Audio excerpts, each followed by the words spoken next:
Right now at 4, heading behind bars, a Tonawanda man is sentenced in the overdose death of his girlfriend. How long he'll spend in prison and what he had to say to the victim's family.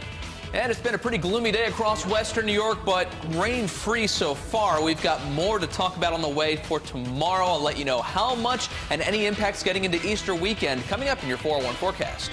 And the hashtag Kelly Tough is trending today. The Buffalo Bills Hall of Famer in surgery at this hour, when we expect to hear more on the operation and the words of encouragement from the team this afternoon.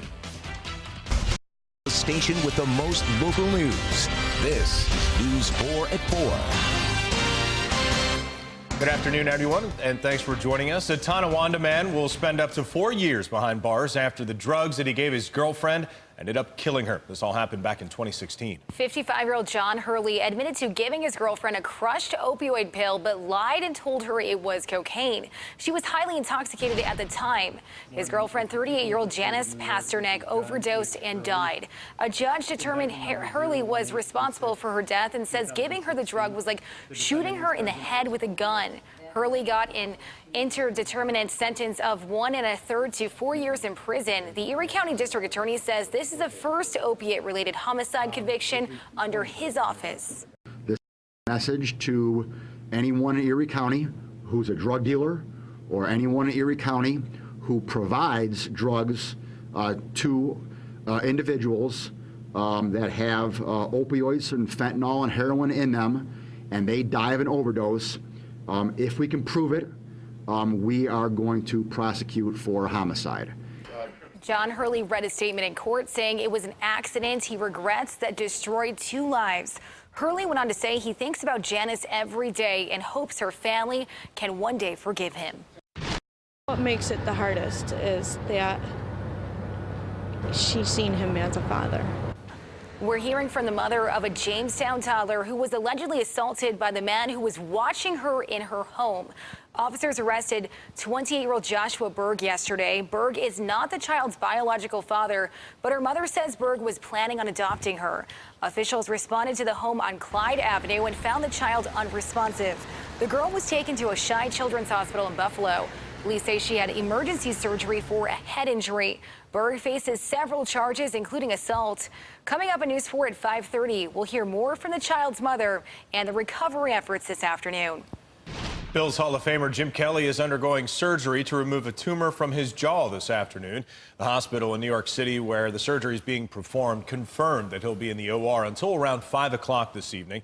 Now, this is the 3rd time Kelly has been diagnosed with cancer. He announced a couple of weeks ago that his oral cancer had returned and parts of his jaw will be removed and reconstructed during the surgery. Earlier today, the Buffalo Bills official Twitter posted this message of encouragement, saying your Buffalo Bills and fans around the world are all with you today as you undergo surgery, Jim, with a hashtag Kelly Tough.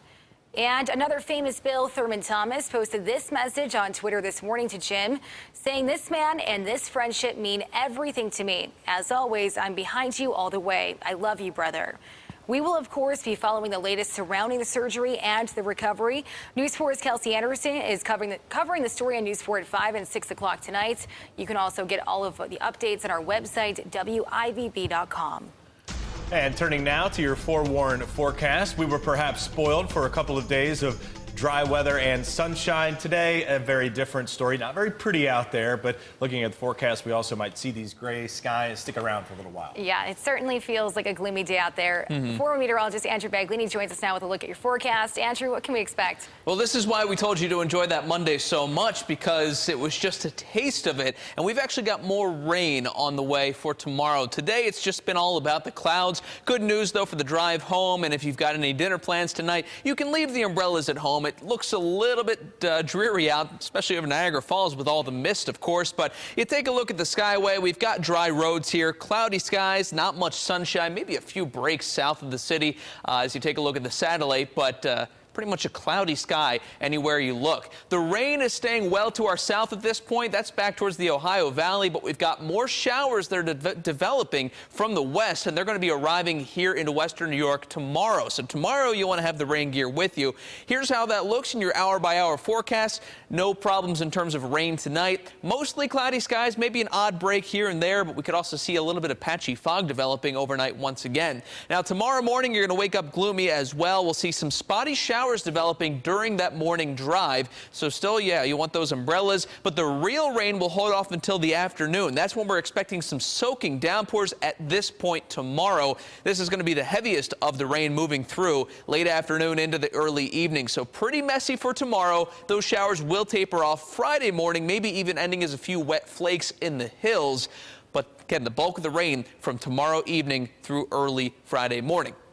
Temperatures outside, not too bad. They're close to average this time of year. 44 right now in the city, 45 up towards the falls, some mid and upper 40s across the southern tier. It's a very calm day, though. Not much breeze at all.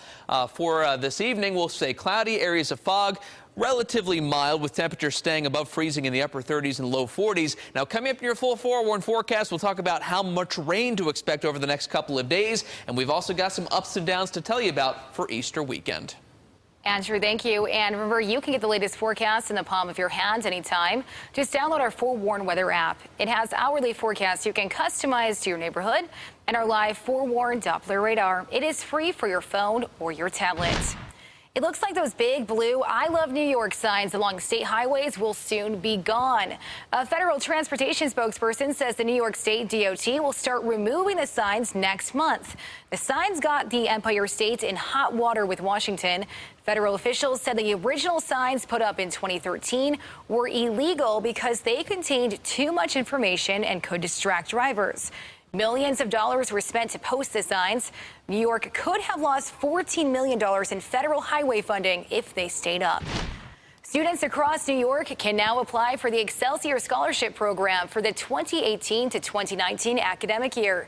The program is for SUNY and CUNY students whose families make up to $110,000 a year. It allows full-time students to attend college tuition-free.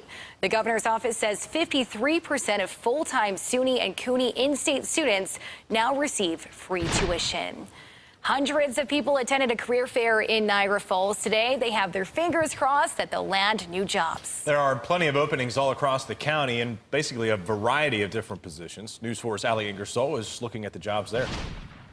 There are hundreds of jobs available in Niagara County right now, and that's being highlighted at a career fair that's going on. With resumes in hand, Niagara County residents are sparking up conversations, hoping to ignite interest and launch into new careers close to home. We're continually cycling through so we can make sure that the employers in Niagara County get enough people to come through their doors. 60 different companies are recruiting at this career fair, hoping to fill spots. Don Jablonski says there are more than 900 openings available in the county right now, ranging from seasonal tourism positions to opportunities in the medical field. The director for WorkSource One says this fair is attracting different types of potential employees due to the variety of jobs available. So the ideal candidate varies by company. That means there's a lot of growth and a lot of positive growth because we do have a pretty well-educated workforce. So that bodes well for the future in Niagara County. And as we catch up with the demand, I think we'll be a lot better off.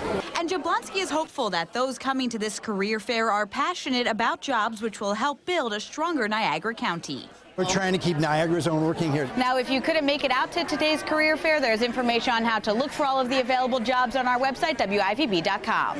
Reporting from Niagara Falls, Ali Ingersoll, News 4. Ali, thank you. Pet owners in Erie County can make plans now to have their furry friends vaccinated against rabies.